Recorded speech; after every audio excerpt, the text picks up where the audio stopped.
ವಿಪಕ್ಷಗಳು ಜವಾಬ್ದಾರಿಯುತವಾಗಿ ನಡೆದುಕೊಳ್ತಿಲ್ಲ ಅಂತ ಬಿಜೆಪಿ ಪ್ರತಿಭಟನೆಗೆ ಸಚಿವ ರಾಮಲಿಂಗಾರೆಡ್ಡಿ ಕಿಡಿಕಾರಿದ್ದಾರೆ.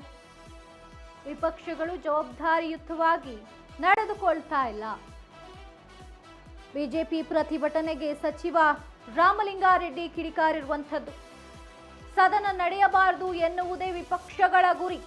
ನಾಗೇಂದ್ರ ವಿಷಯ ಸಾಂಕೇತಿಕವಾಗಿ ಚರ್ಚೆ ಮಾಡಬೇಕು. ಇನ್ನು ರಾಜ್ಯದ ಬಹುತೇಕ ಜಿಲ್ಲೆಯಲ್ಲಿ ಬರದ ಛಾಯೆ ಇರುವಂಥದ್ದು.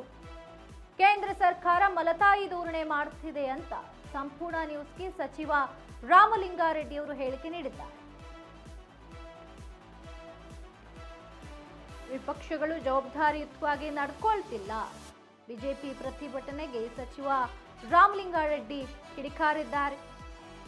ಇನ್ನು ಸದನ ನಡಿಬಾರದು ಅನ್ನುವಂತಹ ಕಾರಣಕ್ಕೆ ಅದೇ ಆ ವಿಪಕ್ಷಗಳ ಗುರಿ ಅನ್ನುವಂತಹ ಮಾತನ್ನ ಹೇಳಿರುವಂಥದ್ದು. ಈ ಬಗ್ಗೆ ರಾಮಲಿಂಗಾರೆಡ್ಡಿ ಅವರು ಸಂಪೂರ್ಣ ನ್ಯೂಸಲ್ಲಿ ಹೇಳಿಕೆಯನ್ನ ನೀಡಿದ್ದಾರೆ.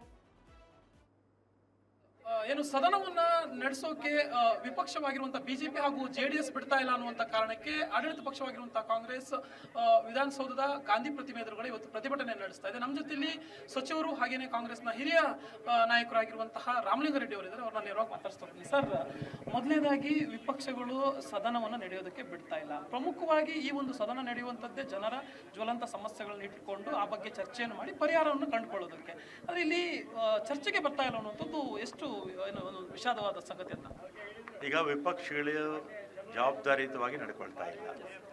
ವಿಪಕ್ಷ ಯಾವತ್ತೂ ಕೂಡ ಸರ್ಕಾರ ತಪ್ಪು ಮಾಡಿದಂಥ ಸಂದರ್ಭದಲ್ಲಿ ಸರ್ಕಾರದ ಕಿವಿ ಹಿಂಡುವಂಥ ಕೆಲಸವನ್ನು ಮಾಡ್ತಾ ಇದೆ. ಅವರು ಸಂಘಟಿತರಾಗಿ ಸದನ ನಡೆಯಬಾರ್ದು ಅಂತ ಉದ್ದೇಶ ಇಟ್ಕೊಂಡು ಮಾಡ್ತಾ ಇದ್ದಾರೆ.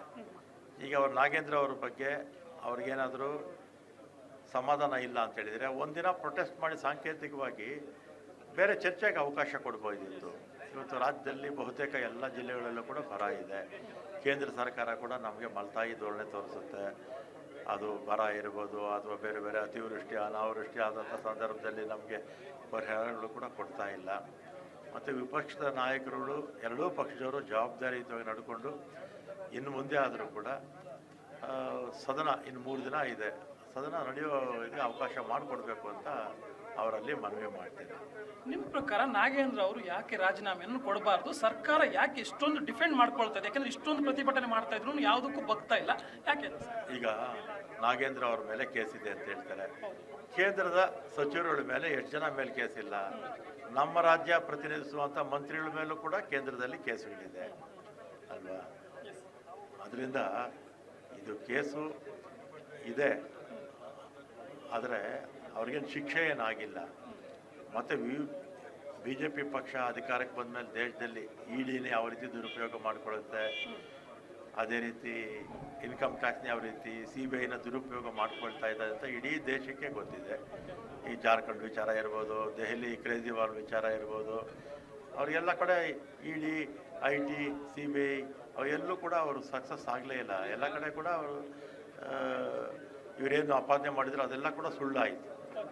ಸರ್, ಈಗ ಜನರ ಸಮಸ್ಯೆಯನ್ನು ಇಟ್ಕೊಂಡು ವಿಪಕ್ಷಗಳು ಸರ್ಕಾರವನ್ನು ಕಟ್ಟಿ ಹಾಕಬೇಕು ಸದನದಲ್ಲಿ, ಅದಕ್ಕೆ ಬಹಳ ಅವಕಾಶಗಳು ಇಲ್ಲಿ ಸದನದಲ್ಲಿ ಇರುವಂಥದ್ದು. ಆದರೆ ಇಲ್ಲಿ ಕೇವಲ ಇದು ವೈಯಕ್ತಿಕ ಟಾರ್ಗೆಟ್ಗಷ್ಟೇ ಸೀಮಿತ ಆಗ್ತಾ ಇದೆ ಅಂತ. ಅವ್ರಿಗೆ ಪ್ರಜಾಪ್ರಭುತ್ವದಲ್ಲಿ ನಂಬಿಕೆ ಇಲ್ಲದೆ ಇರ್ತಕ್ಕಂಥವ್ರು BJP ಅವರು. ದೇಶದಲ್ಲೂ ಅಷ್ಟೇ, ಎಲ್ಲಿದೆ ಪ್ರಜಾಪ್ರಭುತ್ವ? ಎಲ್ಲ ಸರ್ವಾಧಿಕಾರಿ ಧೋರಣೆ ಅಲ್ಲಿ.